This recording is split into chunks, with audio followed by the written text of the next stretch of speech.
ఈరోజు ఈ మీడియా సమావేశం ఏర్పాటు చేయడం ఏమనగా, ఇప్పటికీ వైసీపీ నాయకుల యొక్క ఆగడాలు రాష్ట్ర వ్యాప్తంగా ఎక్కడా తగ్గలేదు. ప్రభుత్వం చేయిదారి 2 సంవత్సరాలు వస్తున్నా కూడా ఇంకా వాళ్ళ పాత నైజంతోనే రాష్ట్ర వ్యాప్తంగా ప్రజలను భయాందోళన చేసే పనిలో వైసీపీ నాయకులు అనుకోండి, ఆయుక్తాయిలు అనుకోండి, తాడేపల్లి ప్యాలెస్ నుంచి వచ్చే ఏదంటారు కమాండ్ కంట్రోల్ సెంటర్గా చేసుకొని ఈ ఆకృత్యాలు ఇప్పటికీ కంటిన్యూ చేస్తూ ఉన్నారు. దానిలో భాగంగా ఒక ఉదాహరణ క్షుణ్ణంగా ఇంట్రాగేషన్ కూడా చేయడం జరుగుతూ ఉంది. ప్రజలు ఒకటే గమనించాలి, నేర సామ్రాజ్యంతో సంబంధం ఉన్న ఏ నాయకుడు ప్రతిపక్షంలో ఉన్నా పాలకపక్షంలో ఉన్నా ఆ నైజాన్ని వదిలే పరిస్థితి ఉండదు. ముఖ్యంగా జగన్మోహన్ రెడ్డి లాంటి ముఠా నాయకుడు ఇప్పటికి కూడా వారి కింద ఉన్న వాళ్ళ నాయకులైతేనేం వాళ్ళ కార్యకర్తలైతేనేం పైన ప్రోత్సహించబడుతున్నారు, పైన ఆదరణ ఉంది కాబట్టి ఈరోజు ఇంకా ఈ యొక్క కార్యకలాపాలు పేటరేగిపోతున్నాయి. ముఖ్యంగా దస్తగిరి విషయానికి వస్తే నేను కూడా ఆ ప్రాంతానికి చెందినవాడినే. కడపలో గత 15 సంవత్సరాలుగా వైసీపీ నాయకుల యొక్క అండదండలతో, ముఖ్యంగా జగన్మోహన్ రెడ్డి గారి మేనమామ కమలాపురం మాజీ శాసనసభ్యులు రవీంద్రనాథ్ రెడ్డి ముఖ్య అనుచరుడు. అలాంటి వ్యక్తి సుమారుగా కడపలో ఒక 100 సెటిల్మెంట్లు చేసింటాడు ఈ 10 సంవత్సరాల్లో. పేదల యొక్క భూములు సెటిల్మెంట్ చేయడం, ఎక్కడన్నా తగరాదులుంటే రవీంద్రనాథ్ రెడ్డికి తీసుకొని పోవడం, సెటిల్మెంట్లు చేస్తూ వస్తే ఎవరైనా మాట వినకపోతే వాళ్ళు బెదిరించడం, ఇలాంటి కార్యక్రమాలు చేపట్టే దస్తగిరిని మర్డర్ చేయదలిస్తే మర్డర్ అయిపోయిన తర్వాత కూడా ఇదే వైసీపీ నాయకులు అక్కడికి పోయి ముసలికన్నీరు గార్చడం జరుగుతూ వచ్చింది. ముఖ్యంగా సాక్షి పేపర్లో మీరందరూ చూశారు, డ్రగ్స్ మత్తులో ఈ హత్య గావించబడింది అని చెప్తున్నారు. అంటే దీన్ని డైవర్ట్ చేసేదానికి యాక్చువల్గా మర్డర్ జరిగింది. ఎవరైతే వైసీపీకి సంబంధించిన 2 ముఠాలుగా ఉండి వాళ్ళే కక్షలు పెట్టుకొని భూ లావాదేవీల కాడ వ్యత్యాసాలు వచ్చి అక్కడ చంపుకుంటే డ్రగ్స్లో మత్తులో చేశారని చెప్పి వాళ్ళ సాక్షి పేపర్లోనే బహిర్గతం చేయడం జరిగింది. ముఖ్యంగా మేము ఒకటే చెప్తున్నాం, దస్తగిరి అనే వ్యక్తి ఎవరైతే ఉన్నారో ఆయన రవీంద్రనాథ్ రెడ్డి యొక్క బినామీనా కాదా అని మేము అడుగుతున్నాం.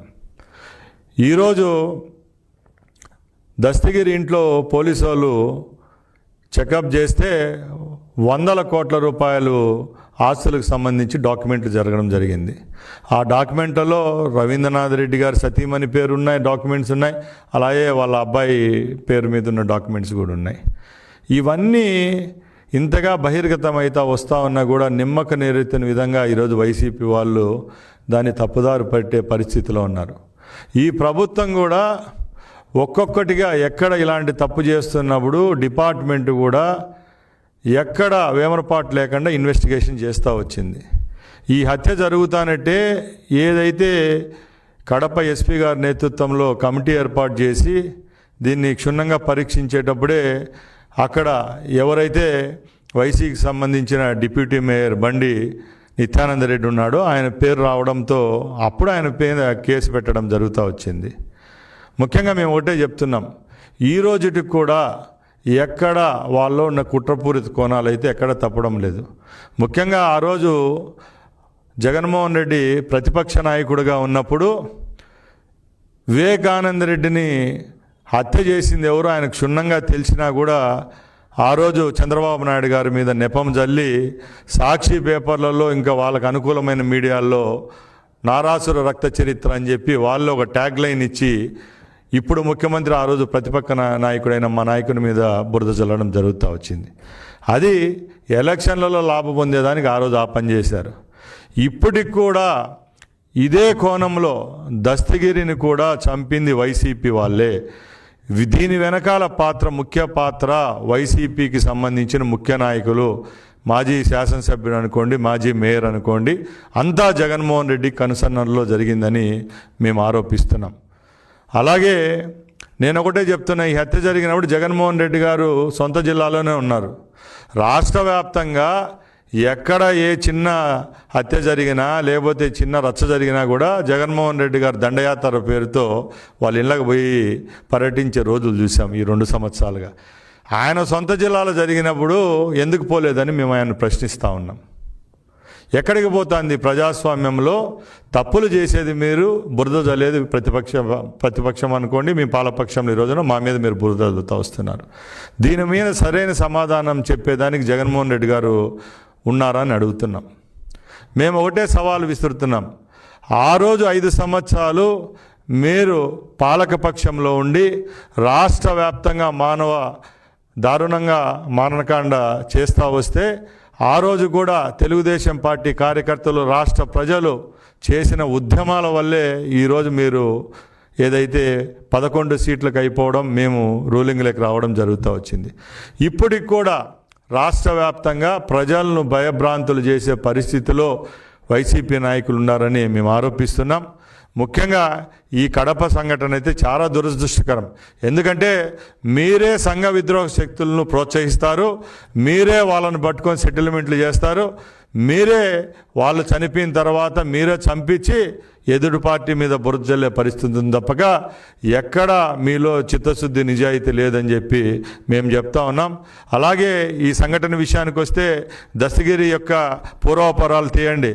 ఇప్పుడు ఎక్కడైతే ఒక ప్యాలెస్ కట్టి ఇవ్వడం జరిగింది రవీంద్రనాథ్ రెడ్డి గారికి, ఆ ప్యాలెస్ కూడా ఎక్కడుంది, ఎవరు నిధులతో కట్టించారు, ఏ సెటిల్మెంట్లో వచ్చిన డబ్బు కట్టించారో మీ దగ్గర సమాధానం చెప్పేదానికి ధైర్యం ఉందని మేము అడుగుతున్నాం.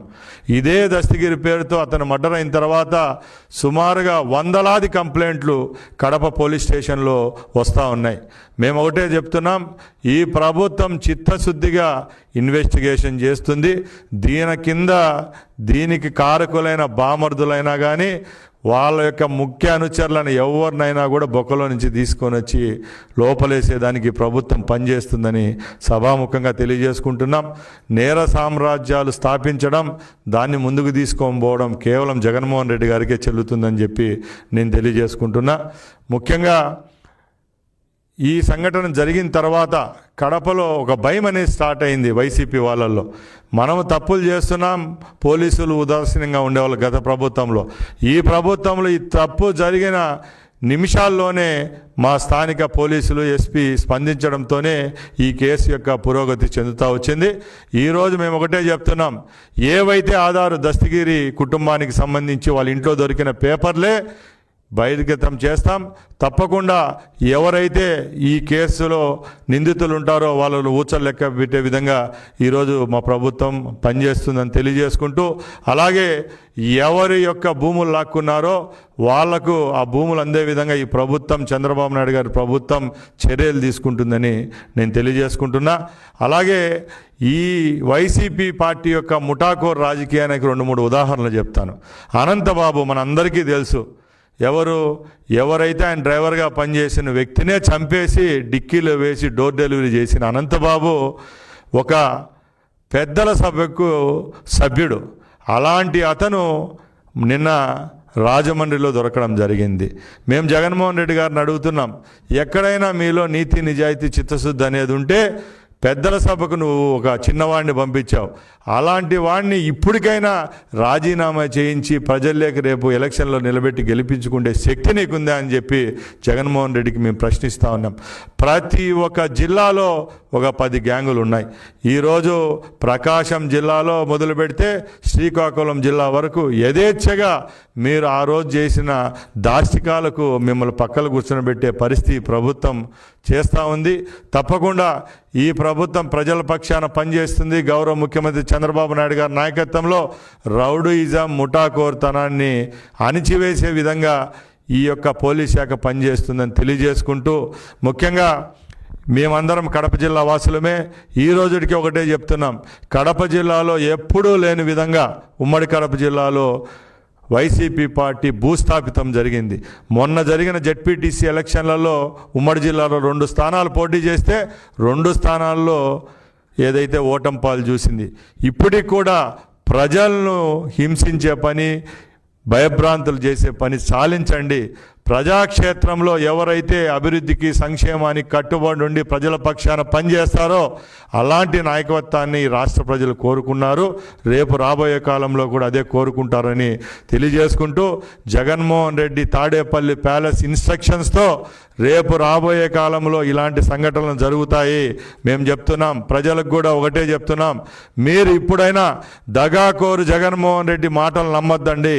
ఆయన కోటరీలో ఉన్న ఆయన మేనమామ కానీ ఆయన కోటరీలో పనిచేస్తున్న కింద స్థాయి వాళ్ళ యొక్క ఆగడాలకు, వాళ్ళు చేస్తున్న పనులకు ఇంకా బలయ్యే పరిస్థితిలో ఈ ప్రజలు లేరని చెప్పి మేము తెలియజేసుకుంటూ, ప్రతి ఒక్క ప్రాణానికి ఈ ప్రభుత్వం భరోసా ఇస్తుందని తెలియజేసుకుంటూ సెలవు తీసుకుంటున్నా. జై హింద్, జై చంద్రబాబు, జై తెలుగుదేశం.